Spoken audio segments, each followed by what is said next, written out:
கிறிஸ்துவுக்குள் பிரியமானவர்களே, கர்த்தரும் இரட்சகருமாய் இயேசு ஈடிய நாமத்தினாலே உங்கள் யாவரையும் வாழ்த்துகிறேன். தேவனருளிய அப்பம் மினிஸ்டர் சேனல் மூலியமாக உங்களோடு சந்திப்பதில் மிகுந்த மகிழ்ச்சி அடைகிறேன். தினம்தோறும் அதிகாலை வேளை 3 மணிக்கு பரிசுத்த வேதாந்தத்திலிருந்து ஒரு பகுதி நாம் தியானித்து நம்முடைய குடும்ப பாதுகாப்பிற்காக அபிஷேகங்களை பெற்றுக்கொள்ள, தேவனுடைய கிருபை பெற்றுக்கொள்ள புதிய நாளுக்காக நாம் ஜெபிக்கிறோம். இந்த நாளிலும் நாம் ஒரு பகுதியை தியானிப்போம். மத்தேயு சுவிசேஷம் 24ஆம் அதிகாரம் 11 முதல் 13 ஆகிய வசனங்கள். அநேக கள்ள தீர்க்கதரிசிகளும் எழும்பி அநேகரை வஞ்சிப்பார்கள். அக்கிரமம் மிகுதியாவதினால் அநேகருடைய அன்பு தணிந்துவோம். முடிவு பரியந்தம் நிலை நிற்பவனே ரட்சிக்கப்படுவான். ஹல்லேலூயா. கிறிஸ்துவுக்குள் பிரியமானவர்களே, நாம் வாலிப காலம் கடைசி காலம். இந்த கடைசி காலத்திலே எத்தனையோ ஊழியக்காரங்க எழும்பிக் கொண்டே இருக்கிறாங்க. எல்லாருக்குமே தெரியும், அநேக கள்ள தீர்க்கதரிசிகள் எழும்பி. இன்னைக்கு ஒவ்வொரு வீட்லையுமே ஒவ்வொரு பிரச்சனை இருக்கு. உடனே விசுவாசிகள் எங்க ஓடுவாங்க? என் குடும்பத்துல இருந்து பிரச்சனை சரியாகணும், எங்களுக்கு யாராவது ஜோம் பண்ணி எங்க வீட்டில் என்ன நடக்குன்னு சொல்ல மாட்டாங்களா? ஏன்னா என்னுடைய வாழ்க்கையிலே நான் வியாபாரத்தில் இருக்கும்போது, கடனில் கஷ்டப்படும் போது, மாந்திரியத்தில் கஷ்டப்படும் போது, பிள்ளி சுனியம் ஏவலில் பாதிக்கப்பட்டிருக்கும்போது, ஒரு மனுஷனை நம்பி பல லட்சங்கள் ஏமாந்து போகும்போது, பரிசுத்தவான்களை நம்பி தான் போனேன். கர்த்தருடைய கிருபையினாலே என்னோட வாழ்க்கையில் என்ன நடந்துச்சோ அதை அப்படியே தீர்க்க தரிசனமாக சொன்னாங்க. அது மாத்திரமல்ல, அந்த கிரியைகளை அழித்து ஜெபம் பண்ணாங்க. அதுக்கப்புறம் என்னோட வாழ்க்கையில் எனக்கு ஒரு விடுதலை கிடைத்தது. அதுக்கப்புறம் தேவனை துதிக்க ஆரம்பித்தேன். தேவனை துதிக்கும் போது பரிபூர்ணமாக விடுதலை கொடுத்தார். வியாபாரத்தில் நஷ்டம், சொந்த வீடெல்லாம் விற்று நடுரோட்டுக்கு வந்தேன். ஆனாலும் கூட உபவாசத்தோடு இருக்கும்போது முழு நேர ஊழியத்துக்கு மறுபடியுமாக கர்த்தருடைய கிருபையினாலே முழு நேர ஊழியத்துக்கு வந்தோம். இன்னைக்கு அநேக கள்ள தீர்க்கதரிசிகளும் எழும்பி என்று வேதம் சொல்கிறது. அநேக கள்ள தீர்க்கதரிசிகளை எப்படி கண்டுபிடிப்பது? உலகத்துல தான் நம்ம வாழ்றோம். அநேக கள்ள தீர்க்கதரிசிகளும் எழும்பி. நீங்க போற சர்ச்சில் கர்த்தராகிய இயேசு கிறிஸ்து நாமத்தை சொல்றாங்களா? மனம் திரும்புறத பிரசங்கம் பண்றாங்களா? பரிசுத்தமா வாழ பிரசங்கம் பண்றாங்களா? நீதியை பின்பற்ற பிரசங்கம் பண்றாங்களா? மத்தேயு, மார்க்கு, லூக்கா, யோவான்ல என்ன எழுதப்பட்டிருக்கு, நம்ம தேவனுக்கு பிரியமானபடி எப்படி வாழணும் உங்களுக்கு சொல்லி தராங்களா? நன்மை செய்ய சொல்லி தராங்களா? நற்கிரியை செய்ய சொல்லி தராங்களா? தான தர்மம் பண்ண சொல்லி தராங்களா? வெளிச்சத்தின் பிள்ளையாக நம்ம வாழ்றது சொல்லி தராங்களா? ஏன்னா காலம் கடைசியா இருக்கு. யாரை நம்பலாம், யாரை நம்பக்கூடாது நமக்கு தெரிய மாட்டுக்கு. நம்ம இந்த பூமியில தான் வாழ்றோம். ஒவ்வொரு வீட்லேயும் ஒவ்வொரு பிரச்சனை இருக்கு. ஏன்னா என்னுடைய வாழ்க்கையில பிரச்சனைக்கு நடுவில் தான் பரிசுத்தவான்களை தேடி போய் ஜெபம் பண்ண ஆரம்பித்தேன். கர்த்தருடைய கிருபையினாலே விடுதலை பெற்றேன். இன்று உங்க முன்பாக சாட்சியா இருக்கிறேன். ஆனால் ஒவ்வொரு வீட்டுக்குள்ளுமே ஒவ்வொரு பிரச்சனை உண்டு. சில குடும்பத்தில் ஜெபிக்க வரும்போது சொல்லிடுவாங்க, எங்கள் வீட்டில் இவ்வளோ பிரச்சனை இருக்கு, என் குடும்பத்தில் இவ்வளோ பிரச்சனை இருக்கு, இந்த பிரச்சனை மாறணும் அப்படின்னு சொல்லி தான் வருவாங்க. அப்போ அவங்களுடைய வாழ்க்கையில் அவங்களுக்கு என்ன வேணும்? விடுதலையும் வேணும். அதே நேரத்தில் வீட்டில் பிரச்சனையும் மாறணும், எல்லாம் மாறணும்னு நினைப்பாங்க. நம்ம யார்கிட்ட போய் ஜெபம் பண்ணுறோம்? அவங்க நல்ல ஊழியக்காரங்களா, கள்ள ஊழியக்காரங்களா? நம்ம எப்படி கண்டுபிடிக்க முடியும்? ஏன்னா காலவேளையில் தேவனருளிய அப்பம் மினிஸ்டர் மூலியமா இணைந்திருக்கிறீங்க. உங்கள் வாழ்க்கையில் ஒரு ஆசீர்வாதத்தை நீங்கள் பெற்றுக்கொள்ளணும் அப்படின்னா 24 மணி நேரம் தேவனுக்கு பிரியமானபடி உண்மையாக வாழ்ந்தானே ஆசீர்வாதத்தை பெற்றுக்கொள்ள முடியும். சில குடும்பத்தில் என்ன நினைக்கிறாங்க அப்படின்னா, இயேசுட்ட வாராங்க, ஒரு அற்புதம் வேணும், ஒரு அதிசயம் வேணும், ஒரு விடுதலை வேணும், என் வீட்டில் எனக்கு இந்த பிரச்சனை இருக்கு, அவ்வளோதான். அதுக்கு அடுத்த ஸ்டேஜ் கேட்டால் தெரிய மாட்டுக்கு. நித்திய ஜீவன் தருவேன் என்பது அவர் நமக்கு செய்த வாக்கு தத்தம். அந்த நித்திய ஜீவன் போறதுக்கு நம்ம தகுதியா இருக்கிறோமா? நம்ம வாழ்க்கையில நம்ம மனம் திரும்பி வாழ்றோமா? கர்த்தருக்கு பிரியமானபடி நம்ம வாழ்றோமா? ஞானஸ்தானம் எடுத்துட்டோமா? ரட்சிக்கப்பட்டோமா? பரிசுத்தமா வாழ ஆரம்பிச்சாச்சா? பரிசுத்தாவின் அபிஷேகத்தை நாம் பெற்றுக்கொண்டோமா? ஏன்னா கடைசி காலத்துல நிறைய கேள்விகள் இருக்குல்ல. கொரோனாக்கு அப்புறம் நம்ம உயிரோட இருக்கோம். கிருபையின் காலத்துல தான் நம்ம வாழ்றோம். ஒரு நாளைக்கு 24 மணி நேரம் இருக்கு. அந்த 24 மணி நேரத்துல எத்தனை பிரச்சனை நம்ம சந்திக்கிறோம் யோசித்து பாருங்க. அநேக கள்ள தீர்க்கதரிசிகளும் எழும்பி அநேகரை வஞ்சிப்பார்கள் என்று எழுதப்பட்டிருக்கு. அநேகரை வஞ்சிப்பார்கள் அப்படின்னா ஏமாத்துறாங்க அப்படின்னு சொல்லி எழுதப்பட்டிருக்கு. அப்ப நம்ம யாரை தான் நம்ப? காலை வேளையில நீங்க செய்தி கேட்குறீங்க, யாரை தான் நம்ப? அநேகரை வஞ்சிப்பார்கள். அப்ப வஞ்சிக்கிற ஒரு கூட்டம் இருக்கு. தந்திரமான ஆவிகள் நடமாடுது. அந்தி கிறிஸ்துனுடைய ஆவி நடமாடுது. சில குடும்பத்திலே பணம் வாங்குறதுக்காக கள்ள தீர்க்கதரிசனம் சொல்றாங்க. இப்படிலாம் நடக்கல. வயிற்றுக்காக தீர்க்கதரிசனம் சொல்றாங்க. அப்ப கடைசி காலத்துல நம்ம யாரை தான் நம்ப? அநேக கள்ள தீர்க்கதரிசனம் எழும்பி அநேகரை வஞ்சிப்பார்கள் என்று எழுதப்பட்டிருக்கு. நீங்க கையில பைபிள் எடுத்து வாசித்து பார்க்கணும். அதே நேரத்துல மனம் திரும்புற பிரசங்கம் இருக்கான்னு சொல்லி கேளுங்க. தேவனுக்கு பிரியமானபடி உண்மையா வாழுங்க, பரிசுத்தமா வாழுங்க, நீதியை பின்பற்றுங்க, அன்பு கூறுங்க, கற்பனையை கை கொள்ளுங்க, கட்டளைக்கு கீழ்ப்படிந்து கற்பனையை கை கொள்ளுங்க. உங்க வாழ்க்கை ஆசீர்வாதமா இருக்கும். சில குடும்பத்துல என்ன பண்றாங்க அப்படின்னா, கையில பைபிள் எடுத்து வாசிக்கவே மாட்டேங்கிறாங்க. வேதனையான காரியம். 24 மணி நேரம் செல்போனை கையில வச்சிருக்காங்க. பாத்ரூம் போனாலும் செல்போன் கையில வச்சிருக்காங்க. குளிக்க போனாலும் செல்போன் கையில வச்சிருக்காங்க. எங்க போனாலும் செல்போன் கையில வச்சிருக்காங்க. பிரேயர் ரூமுக்கு போறாங்க, சர்ச்சுக்குள்ள போறாங்க, அங்கேயும் செல்போன் தான் வச்சிருக்காங்க. ஆபீஸ்ல மேனேஜரை போய் பார்க்க போறாங்க, அப்பவும் செல்போன் தான் கையில வச்சிருக்காங்க. ஒரு வியாபாரம் பார்க்குறாங்க, அவங்களும் கடைசி செகண்ட் வரையும் செல்போன்ல பேசிட்டே தான் வியாபாரம் பார்க்காங்க. ஒரு வண்டி ஓட்டுறாங்க, செல்போன் தான் கையில வச்சிருக்காங்க. ஆனா கையில பைபிள் எடுத்து வாசித்து பார்க்க நிறைய குடும்பத்துல நேரம் இல்லாம இருக்கு. நம்ம கையில பைபிள் எடுத்து வாசித்து பார்த்தா தான் எது உண்மை, எது பொய்யான பிரசங்கம் சொல்லி நம்ம கண்டுபிடிக்க முடியும். ஏன்னா காலையில இணைந்திருக்கிறீங்க. நீங்க நிறைய செய்தி கேட்கலாம், நிறைய ஜெபம் கேட்கலாம். அந்த ஜெபம் இயேசு கிறிஸ்து நாமத்தினாலே கேட்கிறோம் நல்ல பிதான்னு சொல்லி முடிக்கிறாங்களான்னு சொல்லி பாருங்க. தேவனை மகிமைப்படுத்துறாங்களான்னு சொல்லி பாருங்க. சுயமா பேசுறாங்களா, இல்ல பைபிள்ல ஒரு வசனத்தை தூக்கிட்டு ஓடிடுறாங்களா? காலையில நீங்க செய்தி கேட்குறீங்களா, அந்த செய்தி உங்களுக்கு பிரயோஜனமா இருக்கான்னு சொல்லி கொஞ்சம் கவனிச்சு பாருங்க. ஏன்னா தேவனர்லி அப்ப மினிஸ்டர் மூலியமா நிறைய குடும்பங்கள் இணைந்திருக்கிறீங்க. நிறைய குடும்பத்துல சாட்சி சொல்லுவாங்க, ஆனா ஆன்லைன் மூலியமா எதுவும் சொல்றது இல்லை. ஜெபிக்க வரைய ஒவ்வொரு குடும்பமே சாட்சி சொல்ற நிறைய காரியங்கள் உண்டு. எப்படி? அவங்க மனம் திரும்பி அவங்க தேவனுக்கு பிரியமானபடி வாழ்ந்தாதான் அந்த குடும்பத்தை கர்த்தர் ஆசீர்வதிப்பார். இப்ப நான் உங்கள்கிட்ட பேசுறேன், என் வாழ்க்கையில கர்த்தருக்கு பிரியம் இல்லாமல் ஏதோ ஒரு காரியம் இருக்குன்னு வச்சுக்கோங்களேன். முதல்ல நான் போய், அப்பா என் வாழ்க்கையில் இந்த காரியம் இருக்கு, நீ மன்னிச்சிருங்கப்பா, நான் மனம் திரும்புறப்பா, என்கிட்ட குறைகள் குற்றம் இருக்குப்பா அப்படின்னு சொல்லி நான் முதல்ல போய் தேவனோட பதவியில சமூகத்துல போய் நான் பாவ மன்னிப்பு அறிக்கை ஜெபம் பண்ணணும்.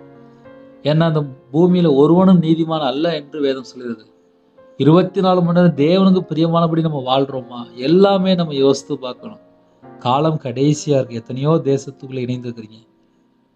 ஒரு பிரசங்கம் நீங்க கேட்குறீங்களா, அந்த பிரசங்கத்துல தேவனை மகிமைப்படுத்துறாங்களா யோசித்து பாருங்க. ஏன்னா கடைசி காலத்துல யாரு நல்ல ஊழியக்காரங்க, யாரு கள்ள ஊழியக்காரங்க அப்படின்னு நம்ம கண்டுபிடிக்க முடியல. யாரு நல்ல தீர்க்கதரிசி, யாரு கெட்ட தீர்க்கதரிசி நம்மளால கண்டுபிடிக்க முடியல. அப்ப நல்ல தீர்க்கதரிசி நாங்க எப்படி பிரதர் கண்டுபிடிக்கலாம் அப்படின்னா, அவங்களுடைய ஊழிய அனுபவங்களை கேளுங்க, அவங்களுடைய சாட்சிகளை கேளுங்க. வருஷ கணக்காக ஊழியம் பண்ணிட்டு இருப்பாங்க. கள்ள ஊழியர்களை எப்படி கண்டுபிடிக்கலாம் அப்படின்னா, அவங்களுடைய கனிகளை வைத்து மட்டும்தான் கண்டுபிடிக்க முடியும். அதனால ஒரு வீட்டில் நீங்க போறீங்களா, ஒரு பாஸ்டரை பார்க்குறீங்களா, ஒரு சர்ச்சில் ஒரு பாஸ்டரை பார்க்குறீங்களா, அவங்களுடைய கடந்த காலம் இப்போ எப்படி வாழ்றாங்க, இது எல்லாம் வச்சுதான் நீங்க கண்டுபிடிக்க முடியும். அதனால கடைசி காலத்தில் அநேக கள்ள தீர்க்கதரிசிகளும் எழும்பி அநேகரை வஞ்சிப்பார்கள் என்று வேதம் சொல்கிறது. நீங்க கேட்குற பிரசங்கத்துல மனம் திரும்புகிற பிரசங்கம் இருக்கான்னு சொல்லி கவனிச்சு பார்த்தா நீங்க கண்டுபிடிக்க முடியும்.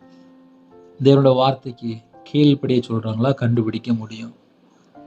உங்களை பரிசுத்தத்துக்கு நேராக நடத்துறாங்களா, நீங்க கண்டுபிடிக்க முடியும். உண்மையான ஒரு வாழ்க்கையை வாழ சொல்றாங்களா, நீங்க கண்டுபிடிக்க முடியும். ஏன்னா கடைசி காலத்தில் உள்ள பிரசங்கத்துல மனம் திரும்ப சொல்ல மாட்டாங்க, அதான் நீங்க கண்டுபிடிக்கலாம். அதே நேரத்தில் தேவனோட வார்த்தை கீழ்ப்படின்னு சொல்ல மாட்டாங்க, அதில் நீங்கள் கண்டுபிடிக்கலாம். பரிசுத்தமாக வாழணும் அப்படின்னு ஒரு வார்த்தை சொல்ல மாட்டாங்க. ஏன்னா தேவனுடைய பிள்ளைகள் மட்டும்தான் பரிசுத்தமாக வாழ சொல்லிக் கொடுப்பாங்க, உண்மையாக வாழ சொல்லிக் கொடுக்க மாட்டாங்க. ஏன்னா அவங்களோட வாழ்க்கையில் கள்ள தீர்க்கதரிசனம் சொல்லும்போது உண்மையாக வாழ சொல்ல முடியாது அவங்களால. ஏன்னா கடைசி காலத்தில் இப்போ நிறைய பிரசங்கத்தில் உண்மையாக வாழுங்க, பரிசுத்தமாக வாழுங்க, தேவனுக்கு பிரியமானபடி வாழுங்க, உண்மையாக வாழுங்க சொல்லவே மாட்டாங்க. அப்போ அந்த பிரசங்கத்தில் நம்ம கண்டுபிடிக்கணும். அழகா சொல்றாரு, முடிவு வரைந்தும் நிலை நிற்பவனே ரட்சிக்கப்படுவான். முடிவு வரைந்தும் கர்த்தருடைய வார்த்தையில நிலைத்து இருக்கணும். அநீதியான காரியங்களை வெறுக்க சொல்றாங்களா, தீமையை பின்பற்றக்கூடாது, நன்மையை செய்யன்னு சொல்லி கொடுக்குறாங்களா, நீங்க நல்லா கண்டுபிடிக்கலாம். கள்ள ஊழியர்களை எப்படி கண்டுபிடிக்கணும், அழகா ஒரு 30 பாயிண்ட் இருக்கு. உங்க வீட்டில் ஒரு டைரி இருந்தால் கேட்டு எழுதி வைங்க. 30 பாயிண்ட் இருக்கு. இந்த 30 பாயிண்ட்ல கள்ள ஊழியர்களை ஃபுல்லா கண்டுபிடிச்சிடலாம். அவ்வளோ பாயிண்ட் இருக்கு. வசனத்துடைய கருத்து சொல்லாம டயலாக் பண்றாங்களா, பிரசங்கம் டயலாக்கா இருக்கா, கண்டுபிடிக்கலாம். வசனத்துடைய உள் கருத்து இருக்கா, உண்மையான கருத்து இருக்கான்னு சொல்லி கண்டுபிடிக்கணும். கள்ள ஊழியர்களை எப்படி கண்டுபிடிக்கலாம்னா, உபவாசம் இருக்க சொல்ல மாட்டாங்க. அது ஒரு முக்கியமான ஒரு பாயிண்ட். வேதத்தை வாசிக்கணும், பைபிள்ல போட்ட மாதிரி நடக்கணும்னு சொல்ல மாட்டாங்க. இது எல்லாமே கள்ள ஊழியர்கள், கள்ள தீர்க்கதரிசிகள் என்று எழுதப்பட்டிருக்கு. அழகா சொல்லிட்டாரு, அநேகரை வஞ்சிப்பார்கள், அநேகரை வஞ்சிப்பார்கள் என்று எழுதப்பட்டிருக்கு. அப்ப அந்த செய்தி காலையில நம்ம ஏன் பேசுறோம் அப்படின்னா, தேவன் பேச சொன்னாரு. ஜெபம் பண்ணி கேட்கும்போது வசந்த எடுத்து பேசு, என் பிள்ளைகள் தெளிவா இருக்கணும். அப்ப கர்த்தருடைய பிள்ளைகள் எப்படி இருக்கணும்? தெளிவா இருக்கணும். அதனாலதான் இன்னைக்கு இந்த காலையில் இந்த பிரசங்கம். ஹல்லேலூயா. அது மாத்திரம் இல்ல, கட்டளைக்கு கீழ்ப்படிய சொல்லி கொடுக்குறாங்களா? கவனிச்சு பார்க்கலாம். கள்ள ஊழியர்களை கண்டுபிடிக்கணும். ஏன்னா நீங்க போற சர்ச்சில் சரி, ஆன்லைன் மூலியமா மெசேஜ் கேட்குறோம், நிறைய மெசேஜ் கேட்குறோம். தேசத்துக்குள்ள யார் நல்லவங்க யார் கெட்டவங்க நமக்கு தெரிய மாட்டுக்கு. நம்மளை சுத்தி இருக்கிறவங்க அவங்க நல்லவங்களா கெட்டவங்களா நமக்கு தெரிய மாட்டுக்கு. கற்பனை கைக்குள்ள சொல்ல மாட்டாங்க, அன்பு கூறுன்னு சொல்ல மாட்டாங்க. நீங்க கள்ள ஊழியர்களை ஈஸியா கண்டுபிடிக்கலாம். அது மாத்திரம் இல்ல, தேவனுக்கு பிரியமானபடி நீ வாழணும்ப்பா சொல்ல மாட்டாங்க. சீசர்களை உருவாக்க மாட்டாங்க. கள்ள ஊழியர்களை எப்படி கண்டுபிடிக்கலாம்? சீசர்களை உருவாக்க மாட்டாங்க. கனி உள்ள ஒரு வாழ்க்கை இருக்காது. கர்த்தருடைய வார்த்தையில் நீ நிலைத்திருந்தா மட்டும்தான் அவங்க குடும்பம் ஆசிரியப்பட சொல்ல மாட்டாங்க. இப்படிலாம் நீங்க கண்டுபிடிக்கலாம். பாவ அறிக்கை செய்ய கள்ள தீர்க்கதரிசிகளுக்கு பிடிக்காது, கள்ள ஊழியர்களுக்கு பிடிக்காது. இயேசுக்கு சத்தினால கழுவப்பட்ட எல்லாருமே நீதிமான் தான். 24 மணி நேரம் நம்ம உண்மையா இருக்கிறோமா? கர்த்தருடைய வார்த்தையை விட்டு நம்ம எங்கேயாவது விலகிட்டோமா? இப்படிலாம் நம்ம கண்டுபிடிக்கணும். ஆனா கள்ள தீர்க்கதரிசிகள், கள்ள ஊழியர்கள் பாவ அறிக்கை செய்ய அவங்க சுத்தமா பிடிக்காது. ஏன்னா உள்ள இருக்கிற ஆவி தந்திரமான ஆவி, வஞ்சிக்கிற ஆவி, அந்திகிறிஸ்துடைய ஆவி. அதனால பாவ மன்னிப்பு அறிக்கை ஜெபம் பண்ண பிடிக்காது. கர்த்தரை துதிக்க வேண்டும் என்று சொல்ல மாட்டாங்க. இதெல்லாம் கள்ள ஊழியருடைய அடையாளங்கள். ஜெபிக்க வேண்டும் என்று சொல்றாங்களா? அதையா கவனிச்சு பாருங்க. ஜெபிக்கவே சொல்ல மாட்டாங்க. இந்த கள்ள ஊழியர்களை எப்படி கண்டுபிடிக்கலாம்னா, ஜெபம் பண்ணு, பைபிள் வாசி, உண்மையா வாழு, தேவனுக்கு கீழ்ப்படின்னு சொல்லி வாயை திறந்து சொல்லவே மாட்டாங்க. தந்திரமா ஏமாத்திடுவாங்க. கிருபையை பெற்றுக்கொள்ளணும்னா தாழ்த்தணும். நீங்க கேட்கிற பிரசங்கத்துல தாழ்த்த சொல்லி கொடுக்குறாங்களா? கவனிச்சு பாருங்க. ஏன்னா கடைசி காலத்துல அநேக கள்ள தீர்க்கதரிசிகள் எழும்பி அநேகரை வஞ்சிப்பார்கள், அநேகரை வஞ்சிப்பார்கள் என்று எழுதப்பட்டிருக்கு. அப்ப நீங்களும் நானும் ஏமாந்து போயிடக்கூடாதுல்ல. நம்ம அப்படி கொஞ்சம் யோசித்து பார்ப்போமே. கர்த்தருடைய கிருபையினாலே தேவனார்லி அப்ப மினிஸ்டர் தினமும் கேட்குறீங்க. கள்ள ஊழியர்களை பார்த்து நம்ம ஏமாந்து போயிடக்கூடாதுல்ல. அப்ப அந்த செய்தி கேட்கும்போது உங்களுக்கு அது பிரயோஜனமா இருக்கும். கர்த்தருடைய வருகைக்கு ஆயத்தமா இருக்க சொல்லி தராங்களா? அப்படி நீங்க கண்டுபிடிக்கலாம். இயேசுவை சொல்லுவாங்க, இயேசு சொன்ன உபதேசத்துல நிலைத்திருக்க சொல்லி தராங்களா? கவனிச்சு பாருங்க. சுய மகிமையை தான் அதிகமா விரும்பிட்டு இருப்பாங்க. வேதத்துல இல்லாத நூதனமான வெளிப்பாடு, தன் பக்கம் ஜனங்களை இழுக்கிறதுக்காக நிறைய காரியங்கள் தவறா போதிப்பாங்க. சத்தியத்தை சொல்ல மாட்டாங்க. கட்டு கதைகள், டான்ஸ் ஆட சொல்லி கொடுப்பாங்க, பல காரியங்களும் சொல்லி கொடுப்பாங்க. லாஸ்ட் பார்த்தா சத்தியமே அங்கே இருக்காது. ஏன்னா இப்போ கடைசி காலத்தில் இப்படி செய் அப்படி செய். நம்ம சர்ச்சுக்கு தானே போகிறோம், அங்கே நமக்கு என்ன சொல்லிக் கொடுக்கணும்? சத்தியத்தை சொல்லிக் கொடுக்கணும். சத்தியத்தை அறிவீர்கள், சத்தியம் உங்களை விடுதலை ஆக்கும்.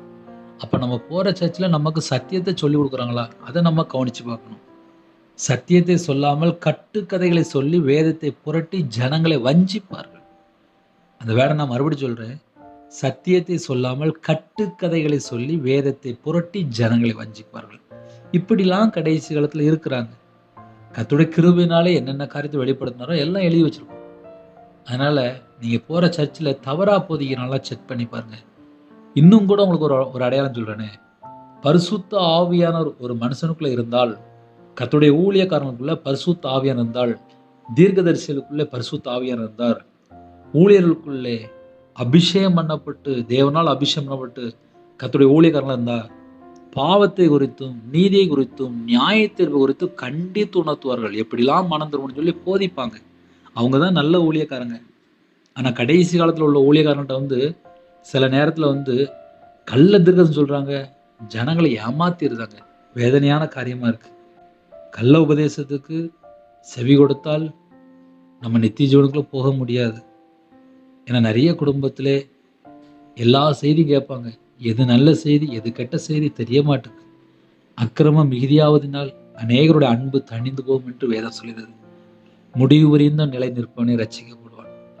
அக்கிரமம் மிகுதியாவதினால் என்று எழுதப்பட்டிருக்கு. ஒரு வீட்டில் இன்னைக்கு என்ன காணப்படுது? அக்கிரமம் தான் காணப்படுது.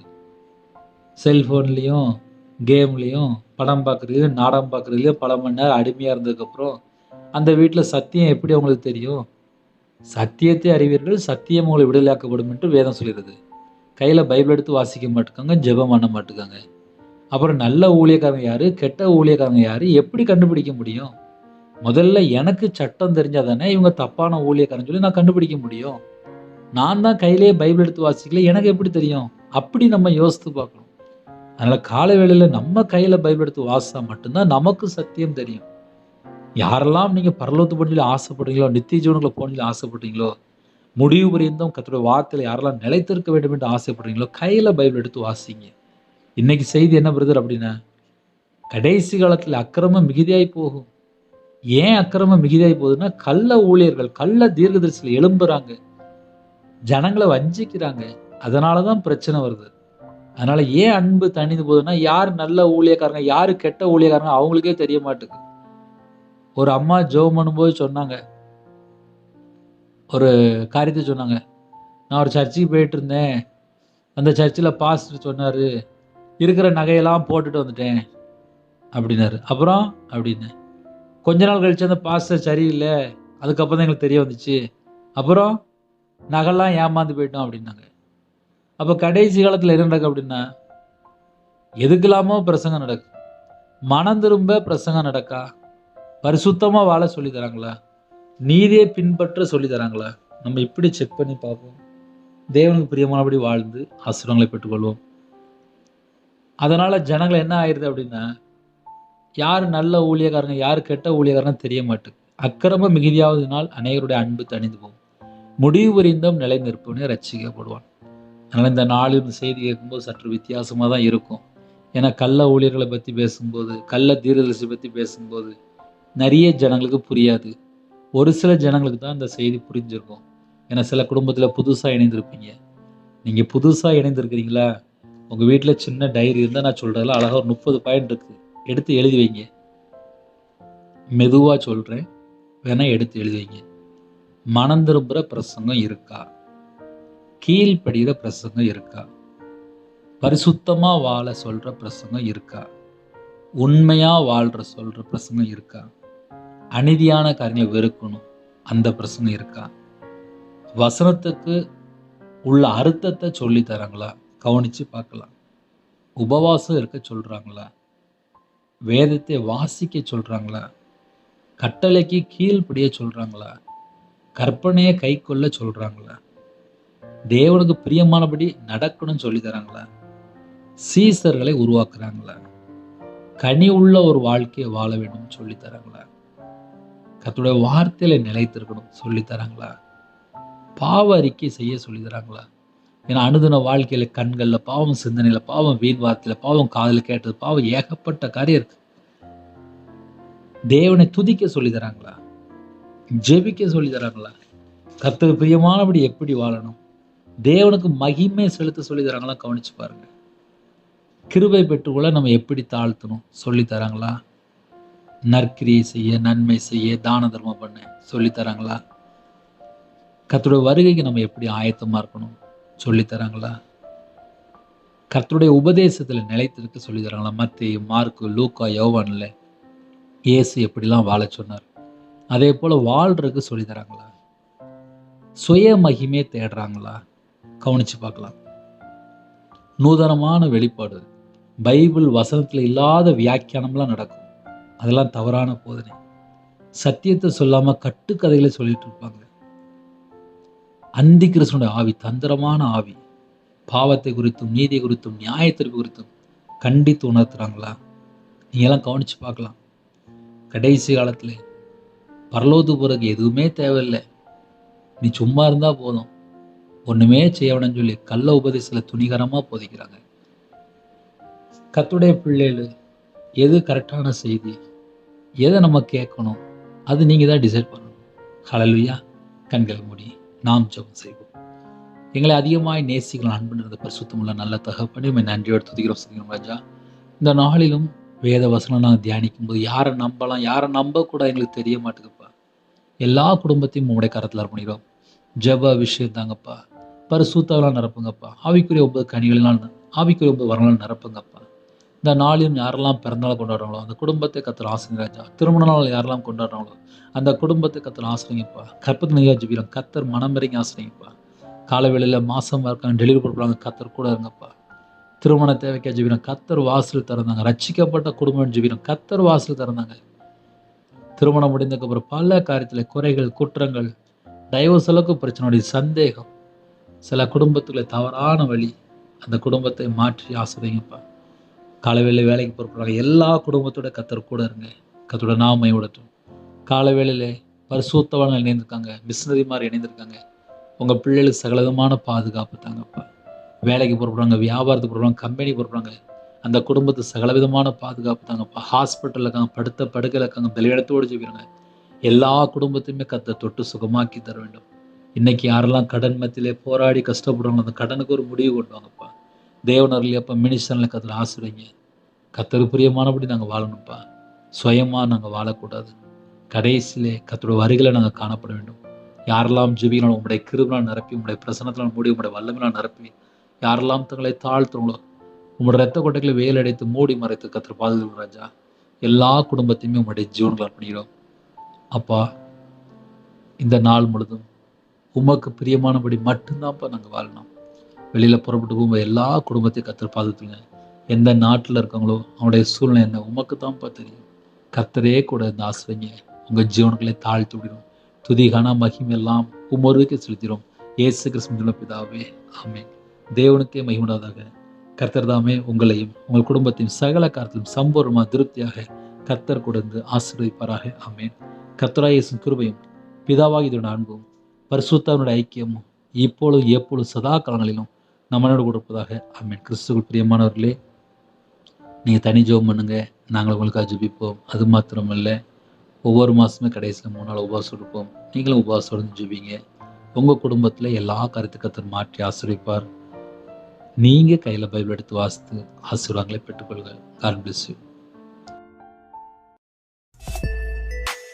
Thanks for watching.